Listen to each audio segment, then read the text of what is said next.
quem não me conhece, eu acho que a grande maioria, me chamo Frei Rômulo, sou um carmelita mensageiro do Espírito Santo, e há quase 9 anos, praticamente 9 anos, eu larguei o mundo, larguei tudo que qualquer pessoa está acostumada a seguir, e hoje estou aqui, caminhando na luta pela santidade. Mas, infelizmente, nem sempre foi assim. E hoje eu vou te contar uma história bonita, como qualquer outra história é bonita, porque toda história vem de Deus. Mas hoje Deus escolheu essa história para que você escutasse, e para que muitas outras pessoas possam escutar. Mais uma vez, eu me chamo Frei Rômulo, eu tenho 37 anos e sou um carmelita mensageiro do Espírito Santo.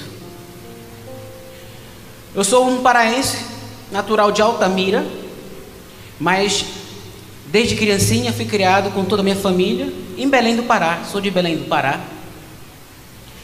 aonde toda a minha vida, ou quase toda a minha vida, eu cresci e fui criado nessa cidade do Tacacá. Mas nasci numa família católica, com a graça de Deus. Nasci em uma família católica tradicional, de ir aos domingos à missa. Como criança era obrigado a ir, chegava lá, ficava emburrado, mas depois participava da missa. E com isso fui recebendo essa fé. Então cresci dentro da igreja católica, eu fui batizado na igreja católica, eu fiz minha primeira comunhão quando criança, com 15, 16 anos fiz a minha confirmação. Mas infelizmente, nem tudo são mares de rosa, e a minha vida também não foi tão fácil assim, porque infelizmente, eu não a tornei fácil. Como eu disse, nasci numa família católica, tive a graça de nascer numa família de classe média.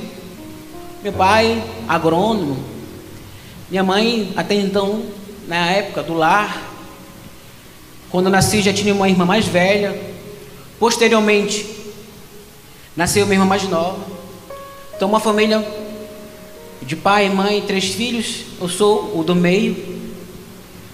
E posso afirmar para você que desde criança eu sempre recebi muito carinho, muito amor. Minha família é uma família presente, de almoçar todos juntos na mesa, de esperar meu pai para almoçar juntos. Minha mãe e meu pai de nos levar nós, né, eu e minha irmã, à escola, de nos buscar na escola. Tive a graça de estudar em bons colégios em Belém. Mas chegou o tempo da juventude. Tempo da juventude. Como tantos anseio pela essa juventude. E eu, mais um que ansiava pela sua juventude. Ansiava fortemente pela juventude. Porque desde criança eu sempre olhava para os mais velhos, eu admirava os mais velhos. Desde criança eu já queria ter essa autonomia dos mais velhos. Como era bonito ver os meus primos mais velhos, que já tinham uma certa autonomia.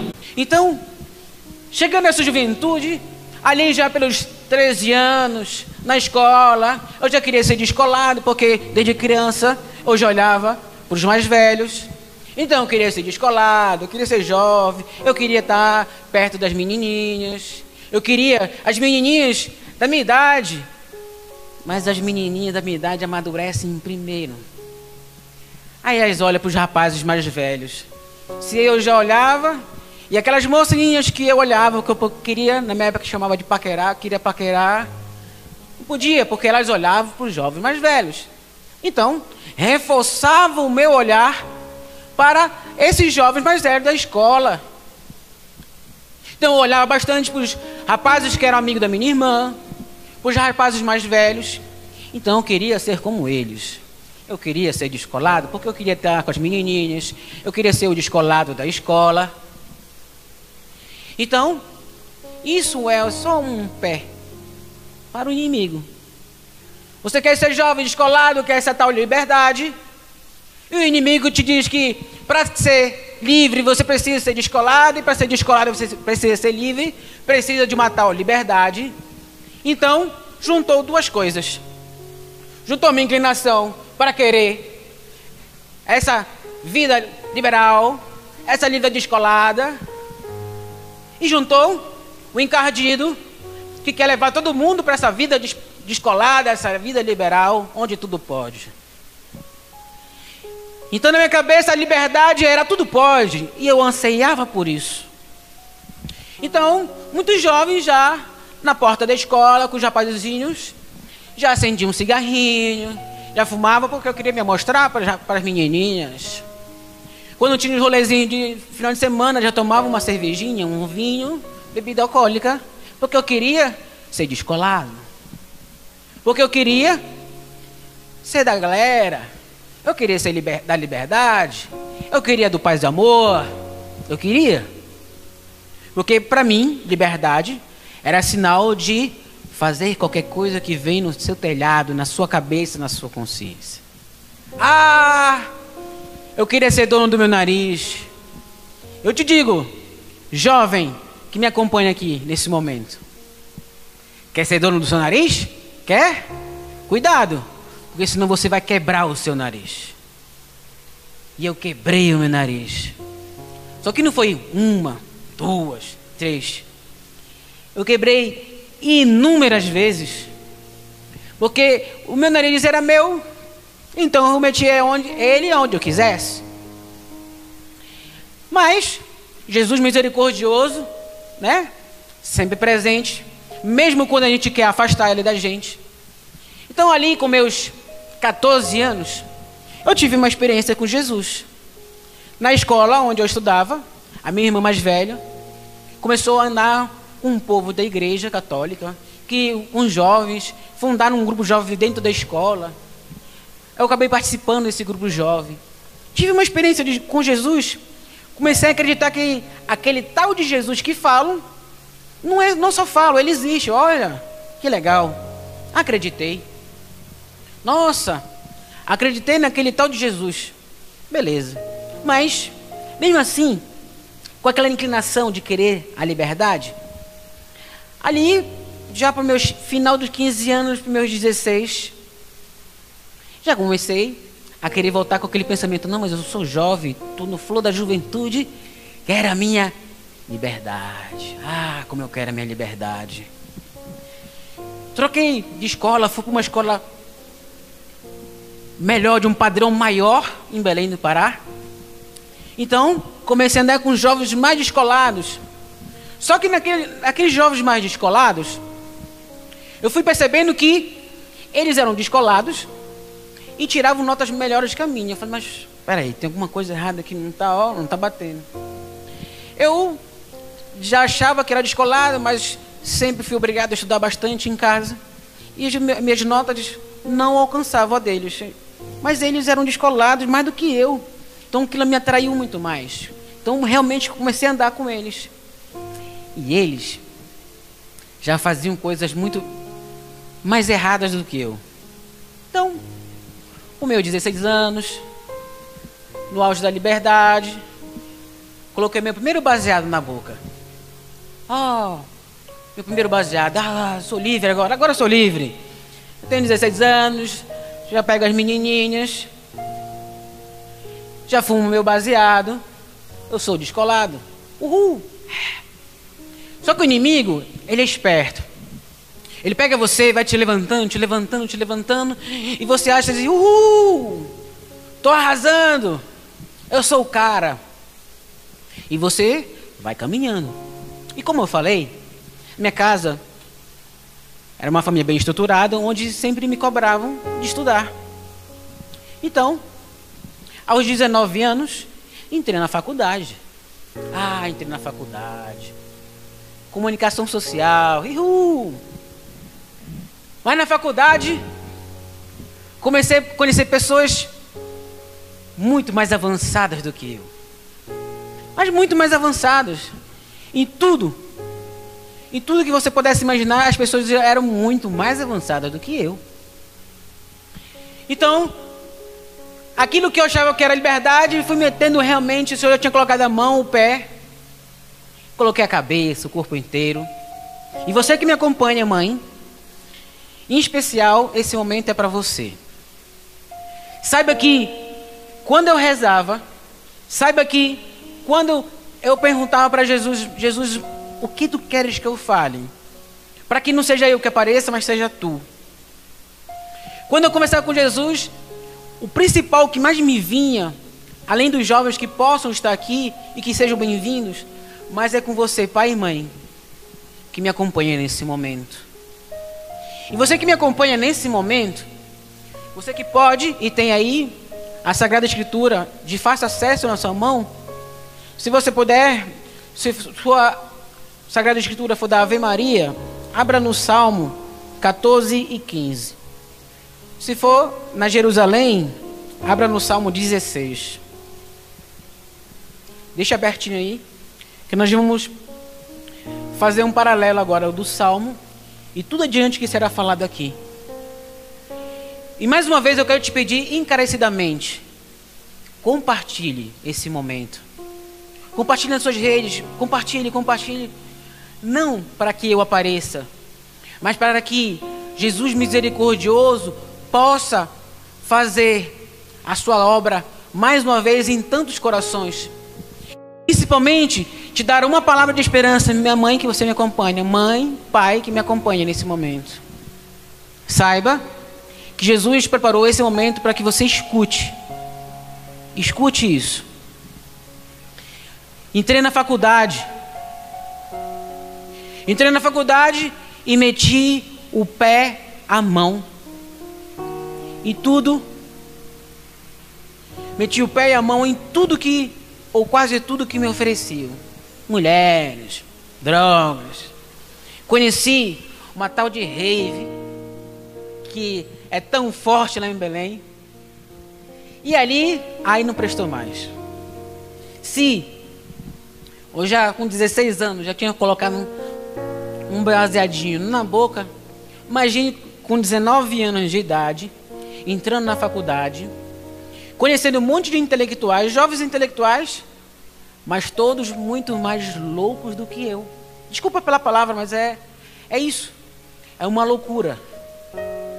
Então, homens, porque se eu tinha 19 anos, já tinha os seus homens da casa de 20 e poucos anos, mulheres, professores, e fui conhecendo um mundo obscuro que jamais imaginei que existia, aonde delegados, policiais, médicos, advogados, todos fazendo a mesma coisa, todos, jovens, adultos, tudo num balaio só, curtindo a tal da liberdade, tal da liberdade. Então você que abriu a tua Sagrada Escritura, olha que esse salmo é o salmo da minha vocação. E estou abrindo o meu coração com vocês. Geralmente eu não partilho esse salmo com as pessoas, ou pelo menos não digo que é da minha vocação. Então, para a gente continuar esse testemunho, para a gente continuar entendendo qual é a força da misericórdia de Deus, olha o que o salmo vai nos dizer agora. Aleluia! Eu amo o Senhor porque Ele me ouve minha voz suplicante. Ele inclina seu ouvido para mim no dia em que eu o invoquei. Então, entrando na faculdade, comecei a conhecer ambientes que jamais imaginei que existia. Jamais. Ao ponto de um dia eu começar a olhar para um lado e para o outro e queria conversar com pessoas normais. Não tinha. Ao meu redor só tinham pessoas loucas como eu. E isso ia me chamando a atenção. Mas você está naquela vibe, você está naquela alegria, achando que você pode tudo. Achando que você está livre, achando que a liberdade é isso, é fazer qualquer coisa. Achando que eu era o dono do meu nariz. E quantas vezes eu quebrei esse nariz. Só que nossa alma, ela é feita por várias lacunas. Tem uma lacuna que ela é preenchida pela sua primeira família, seu pai, sua mãe, irmãos. Tem uma outra lacuna na sua alma que é preenchida com os amigos que você vai fazendo no decorrer da sua vida. Tem lacunas que vai sendo preenchida com o seu trabalho. Tem lacunas que está preenchida com a sua futura família, quando você casar, sua família. Tem lacuna que será preenchida com outros amigos, mas tem uma lacuna em especial que só uma pessoa pode preencher. E essa lacuna ela é específica para Deus. E quando você não preenche essa lacuna, quando você não preenche, você vai tentar preenchê-la com qualquer outra coisa. Porque você sente falta de algo que você não sabe o que é. Se você não conhece Deus, você precisa de algo que você não sabe o que é. Então as pessoas procuram dinheiro, as pessoas procuram sexo, as pessoas procuram drogas, as pessoas procuram falsas amizades, as pessoas procuram jogos, as pessoas procuram bebedeiras e nada preenche. Dá um preenchimento naquele momento do prazer, porque libera vários hormônios, dopamina, serotonina. Então dá uma falsa sensação que você está sendo preenchido. Ilusão. Porque quando você volta para a sua casa, quando você coloca o seu cabeça no seu travesseiro, existe um vazio que vai te corroendo. E quanto mais você preenche esse vazio com porcaria, mais esse vazio ele vai alargando, e vai te causando um vazio interior. Mesmo que você tenha aquelas outras lacunas preenchidas com a sua primeira família, com alguns amigos, com o trabalho e assim por diante. Mas se essa lacuna, que é a principal lacuna, ela não está preenchida pela verdadeira pessoa a qual pode preenchê-la, que é Deus, e você tentar preencher com qualquer outra coisa, vai chegar um momento que você vai começar a se perguntar: o que eu estou fazendo aqui? Eu tive a graça, eu não nasci numa família rica, mas eu tive a graça de ter, graças a Deus, tudo. Na garagem tinha carro, tinha comidas boas. Eu sempre estudei em um colégio privado. Eu estava fazendo faculdade, tinha as namoradinhas. Ou seja, tive mulheres na minha vida, dinheiro. Por que eu perguntava? O que é que eu estou fazendo aqui? Mas comecei a perguntar. Só que isso vai de degrau em degrau. Quanto mais você vai para as festas, quanto mais você se joga na loucura, quanto mais você pede a loucura, quanto mais você tenta preencher esse vazio que está dentro de você, mais esse vazio vai crescendo, crescendo e crescendo. Ao ponto que todo dia começa a vir à sua mente mais: o que eu estou fazendo? Não é certo. É legal, é gostoso, mas não é certo. Depois vai aumentando. É legal, mas não é certo. Depois vai ficando. É legal, mas não é certo. E isso vai se aumentando dentro de você. Você começa a querer fugir de você mesmo. Você começa a querer fugir das outras pessoas. Mas não adianta. Porque aquele vazio, ele já está largo. Porque você colocou tanta coisa ali dentro, que aumentou ainda. Mas a única pessoa que poderia preencher, não preencheu. Porque você não deixou. Não porque ele não quis, mas porque você não deixou.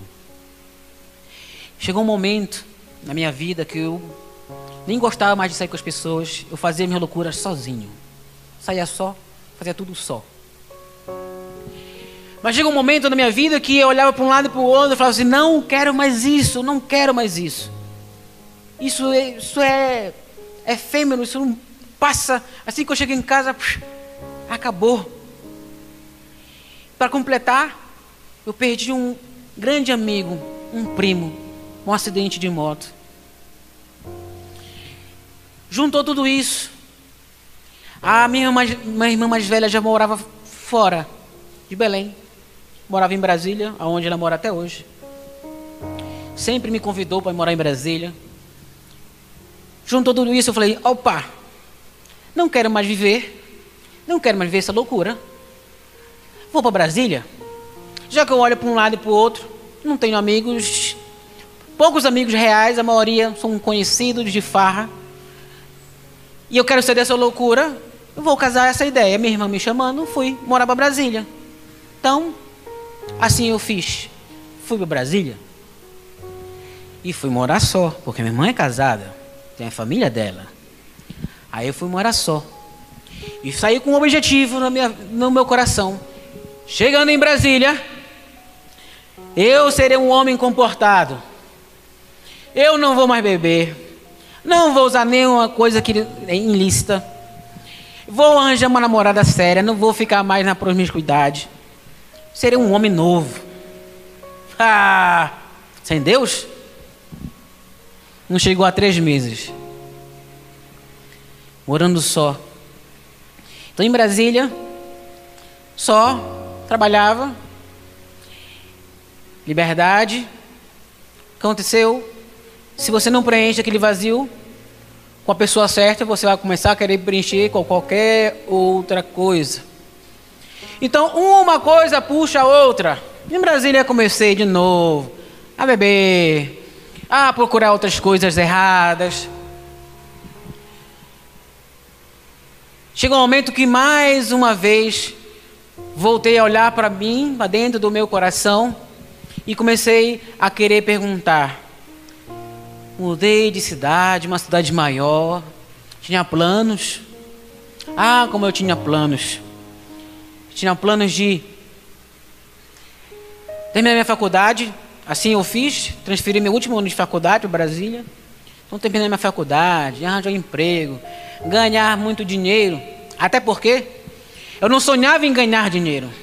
Eu sonhava em torrar dinheiro. Eu queria ir para restaurante chique. Eu queria ir para as baladas chique. Jovem, que tem na cabeça é queria as roupas melhores, o carro top. Mas sem Deus, não durou 3 meses. Logo então, comecei a fazer tudo de novo que eu fazia em Belém. Tudo outra vez, tudo outra vez. Mas Deus, com essa misericórdia infinita, Ele te acompanha do teu lado. Pronto. Mas quando você já escutou isso tantas e tantas vezes, que Jesus está pronto para te atender, para te acolher, saiba que é verdade. Então, ao estar trabalhando, conheci uma moça que me apresentou um grupo de oração lá em Brasília. Eu arranho um pouco na bateria, no carrom. Então, fui tocar bateria nesse grupo de oração. E lá, fui voltando a ter de novo esse contato com a igreja, com Deus. Mas ainda não tinha deixado Deus, de fato, adentrar no meu coração. Não tinha. Porém, aquilo me sustentava para que eu não fosse mais doido. Desculpa as palavras que eu estou usando. Aquilo me sustentava. Às vezes eu não ia nem para a missa, mas eu ia para o grupo de oração. E infelizmente eu tinha um pé no mundo e tinha um pé na igreja. E louvado seja o nosso Senhor por isso. Porque mesmo assim, caminhando, terminando minha faculdade, caminhando lá no grupo de oração, e ainda assim, com o pé no mundo, ainda fazia algumas besteiras, mas mesmo assim, como eu não deixava de fato Deus preencher a única coluna, a única lacuna que é dele, então aquele vazio interior, aquele vazio de fato, ele voltava e forte. Então eu começava a cada vez mais buscar prazer. Eu queria dar prazer, porque eu pensei, eu fui movido infelizmente pelo prazer, tantas e tantas vezes.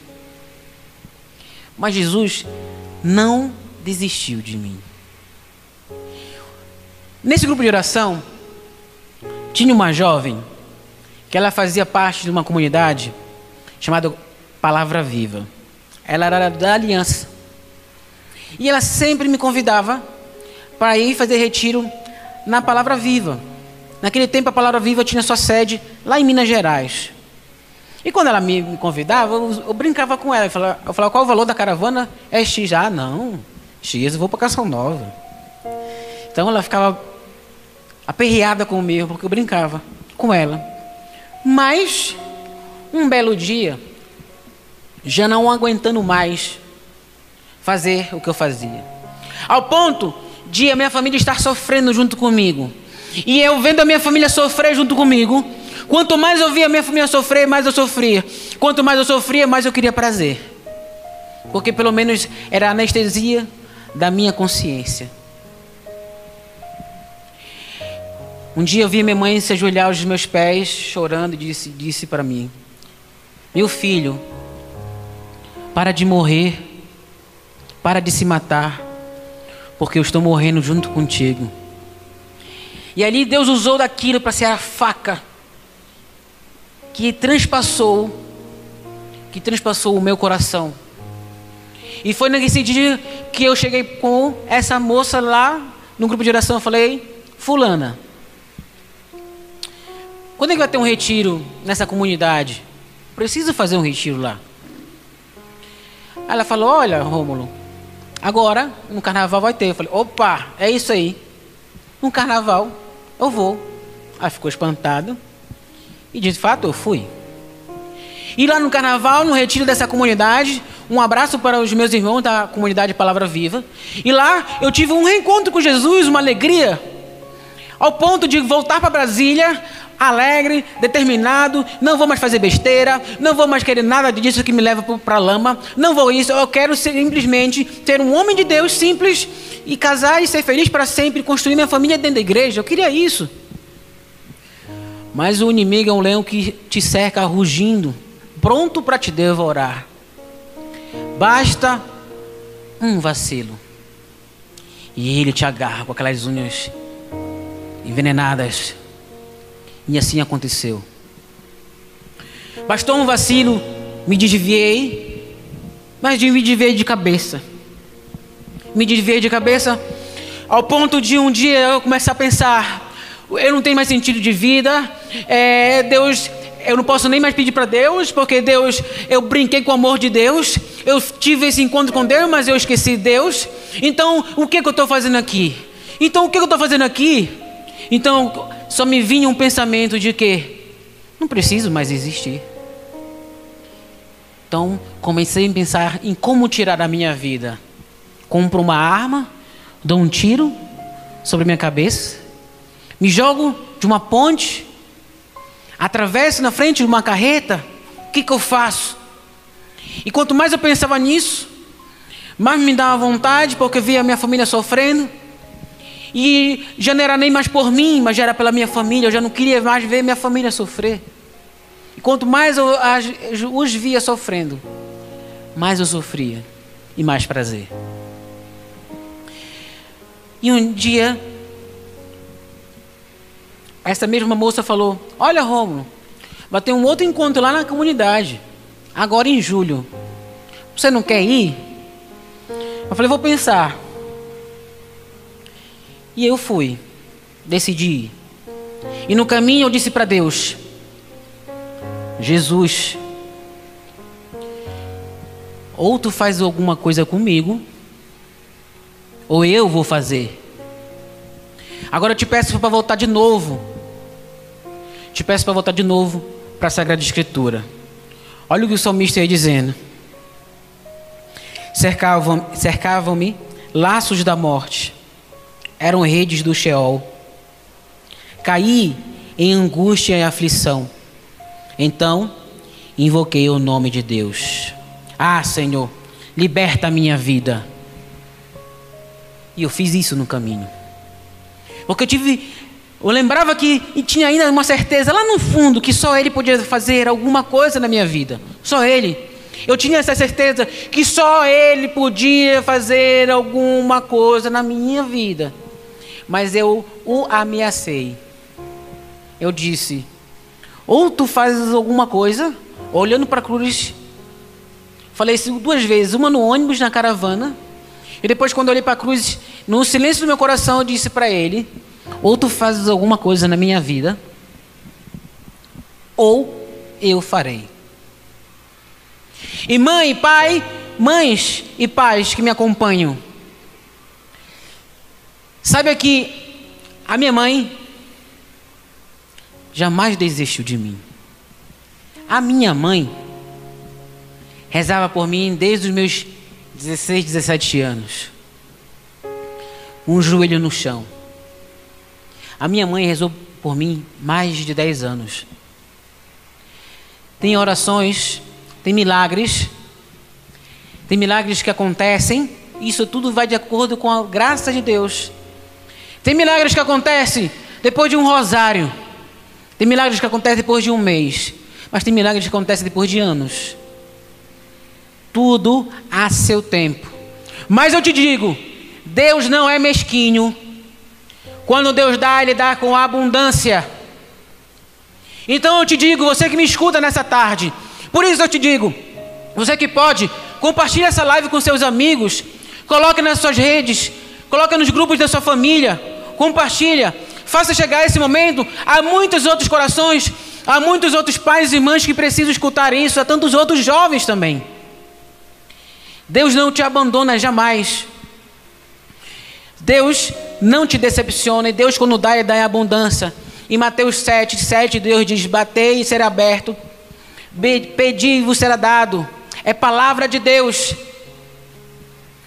Mães e pais que me escutam nessa tarde, não desistam dos seus filhos. Não desistam. Não adianta, infelizmente, chega um momento que não adianta ficar falando, porque não vai entrar no ouvido e sair por outro. A sua missão é dobrar o seu joelho, a sua missão é rezar e interceder pelo seu filho, a sua missão é comungar pelo seu filho, pela sua filha, a sua missão é não desistir, porque o inimigo vai colocar no seu coração, os teus familiares vão colocar no teu coração, te dizendo que ele ou ela não tem mais jeito, que você já fez de tudo, agora abre de mão. É mentira. O que seria Santo Agostinho se a mãe dele tivesse desistido? Para Santo Agostinho foram 15 anos. O que seria de mim se a minha mãe tivesse desistido de rezar? De colocar o joelho dela no chão e rezar o rosário pela minha conversão. Mas quando Deus dá, muito cuidado, porque quando Deus dá, Ele dá em abundância. Então, fui fazer esse segundo retiro em julho de 2009. De 2010, perdão. Perdão mais uma vez. De 2012. Julho de 2012, irão fazer 9 anos. Ameacei Jesus 2 vezes, uma na caravana, indo. No meu coração disse: Jesus, ou tu fazes alguma coisa comigo, ou eu vou fazer. E depois na oração, diante da cruz, eu falei: ô Jesus, ou tu fazes alguma coisa comigo, ou eu vou fazer. Era o que ele queria, mas eu sabia. Mas eu sabia que ele no fundo estava me instigando a falar isso. E eu comecei a dizer que eu dava autorização para ele, porque eu queria uma outra coisa para minha vida. Aquilo que eu vivia já não podia mais ser vivido. Eu queria uma outra coisa. Eu tive um encontro com Jesus, ao ponto de ir para essa comunidade fazer esse retiro. E eu não voltei mais para casa. Simplesmente eu fiquei morando na comunidade. E não deixa de ser um mistério, porque uma comunidade de consagrados tem sacerdotes e leigos consagrados. E para fazer parte, você precisa ser acompanhado, entrar, ser acompanhado. Mas eu não voltei mais para minha casa. E morei lá por quase 4 anos. E Deus tinha uma obra na minha vida que eu não fazia ideia. Então, hoje eu faço a reflexão: por que desde cedo o inimigo tentou me matar? Por que desde cedo o inimigo tentou me roubar? E eu te digo, mães e pais que me escutam, se os teus filhos estão perdidos nas drogas, eu te garanto, a missão dos seus filhos é grande. O inimigo está tentando matar os seus filhos, porque a missão do inimigo é matar, roubar e destruir. E aqueles que têm uma missão grande na igreja, aqueles que têm uma missão de salvar almas, aqueles que têm a missão de ser flechas apontadas para o Cristo, desde criança, os inimigos, os demônios e seus demônios, suas legiões tentam roubar essa alma. Mas a misericórdia de Deus estava lá. Então, você que me acompanha, você que está com a sua Sagrada Escritura aberta, olha o que o salmista continuava dizendo: Senhor é justo e clemente, nosso Deus é compassivo, o Senhor protege os simples. Eu fraquejava e Ele me salvou.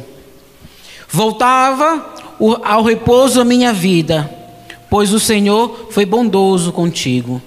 Libertou minha vida da morte, meus olhos das lágrimas e meus pés de uma queda. Caminharei na presença de Deus, na terra dos vivos. Eu tinha fé, mesmo ao dizer, estou por demais arrasado. Em meu apuro eu dizia, os homens são todos mentirosos. Mas eu gritei a Deus e fui ouvido. Como retribuirei ao Senhor todo o bem que Ele me fez? Porque fui para lá e eu ameacei, mas Ele me encontrou. Eu deixei ser encontrado por Ele. Erguerei o cálice da salvação, invocando o nome do Senhor. E é isso que eu irei fazer. Porque quando eu tive esse encontro, eu descobri que Deus me amava tão profundamente, que eu tinha uma missão, e a minha missão era de ser só dele. Só e somente, exclusivamente dele. Então, para retribuir esse amor, eu irei um dia levantar o cálice da salvação. Um dia, essas mãos que tanto levaram o pecado para mim e tanto levaram o pecado para os outros, um dia o ventre de Maria habitará nessas mãos. Um dia essas mãos trará graça e salvação para muitas outras almas.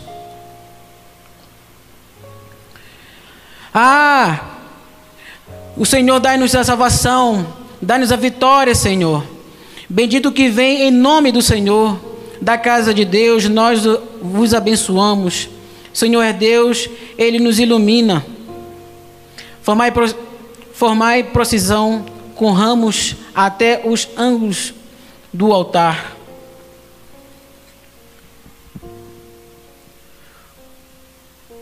Jamais Ele desistiu. E principalmente a palavra que Deus quer te transmitir hoje, a palavra que Deus quer te dizer hoje, mãe, pai e jovens, é possível. É possível.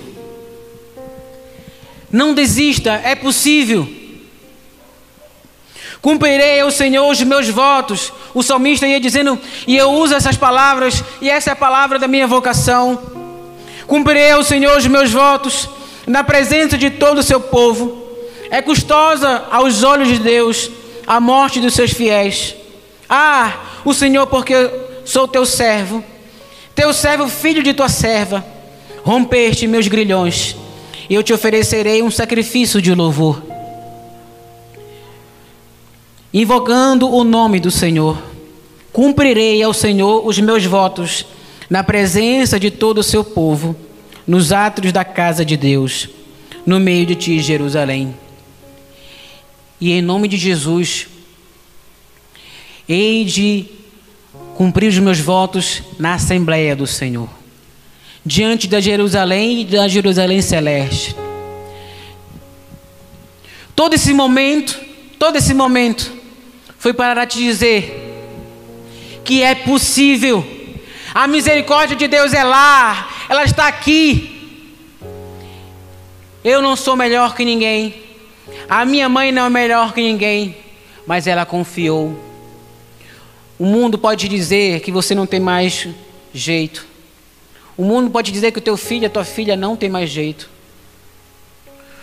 O mundo pode te dizer tudo isso, mas Jesus te diz: é possível.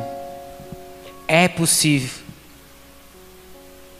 Você que me acompanha nesse momento, você que está aqui conosco virtualmente, você que está chegando agora, não sabe o que está acontecendo, mas esse momento também é para você.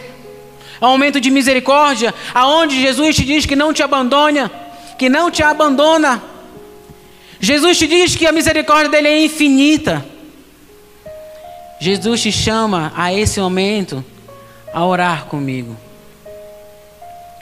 E eu vou clamar agora junto com você. Todos nós juntos agora vamos clamar a presença de Deus, a misericórdia de Deus. Nós vamos agora fazer uma oração. Nós vamos agora, você que me ouve, você que prestou atenção do início ao fim, você que está chegando agora, nós vamos agora interceder. Nós vamos agora interceder pela sua família, pelos seus entes queridos, pelos seus filhos, pelos seus sobrinhos, sobrinha, pelo seu vizinho e pela sua vizinha, pelo seu esposo, pela sua esposa. Você que estava desistindo de tudo, você que achava que não era possível, você que escutou tantas e tantas vezes algum vizinho seu dizer: não, agora deixa ele ir, deixa ela ir. Você que escutou agora tantas e tantas vezes a sua irmã, o seu marido falar: ele, infelizmente, meu amor, ele não tem mais jeito. Sabe que é mentira. E nessa tarde agora, nós vamos levantar um louvor, um clamor de intercessão por tantos jovens, pais de famílias, mães de famílias, que se perdem por tantas coisas que são apresentadas para eles. A minha história é só mais uma, mas o que prevalece aqui é justamente a misericórdia de Jesus, que está aqui para nos alcançar, para alcançar você e eu, mais uma vez nessa tarde. E se a sua família, com a graça de Deus, é bem estruturada, vamos assim mesmo fazer uma intercessão, porque tantas pessoas estão se perdendo. Quantos jovens, quantos pais de família estão se perdendo no álcool, nas drogas, jogos, tantas e tantas outras coisas que o mundo oferece, que o inimigo oferece, e que estão atolados nisso, e que estão presos nisso. Nós vamos pedir que a misericórdia de Deus possa ser aquela que vai cortar as amarras, aquela que vai cortar os cadeados dos grilhões, que vai trazer a liberdade, que vai trazer o amor, que vai trazer o verdadeiro sentido para essas pessoas. Porque no fundo, toda vez que um jovem, um pai de família, entra no motel, fuma um baseado, toma um uísque, no fundo ele está buscando Deus. Jamais podemos julgar essas pessoas, porque no fundo, essas pessoas estão buscando Deus. Então nós vamos interceder para que essas pessoas possam ser alcançadas.